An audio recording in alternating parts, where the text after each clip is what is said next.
to say that a country which can be simultaneously godly, and the same people, you know, who can talk about the high moral virtues of Islam, will be the people who are pushing heroin around the streets. You know, it's kind of much more extreme than anything in my book.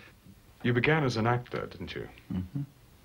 Yes, well, I mean, that's a glorified thing to say. I mean, what I did at Cambridge was to act a lot, more than anything else. And when I left Cambridge, I went on for a while on the Fringe in Kennington, a nice place called the Oval House. But I acted in order to discover that I couldn't act, really. And it was a very exciting time on the Fringe then, you know, because there were all these people who are now kind of household names who were just starting sort of upstairs in pubs and things. And so all around you there were people of considerable ability. And what was clear was that I wasn't as good as them. So I stopped after about a year also because I didn't have any money and got a job. And what was that job? This was, I'm afraid, the enemies of promise route. This was advertising.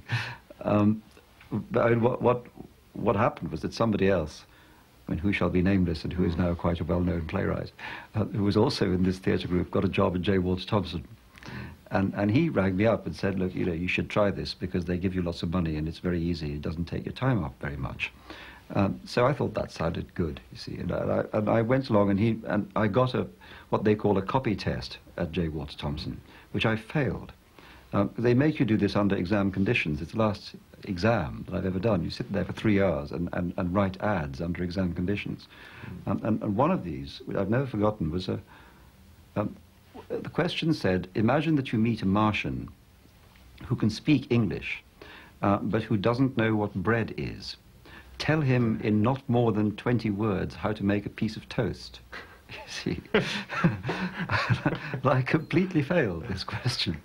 So I didn't get the job, and eventually I did get a job at a much more menial sort of advertising agency, where I worked for a while. And, eventually I was able to get a kind of arrangement where I did only a couple of days a week.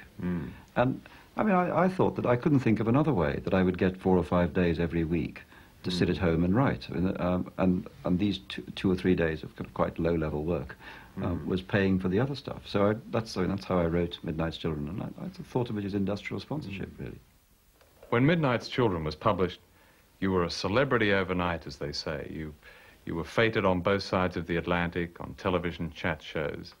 What was the side effects of this instant fame? Well, I suppose you mean apart from money. Apart from money, which would be which is more central than at the side. Yes. Well, I suppose one of the effects is you get invited to, you get more free lunches. That's an effect. You get to try. I'm even getting to go to Australia in March,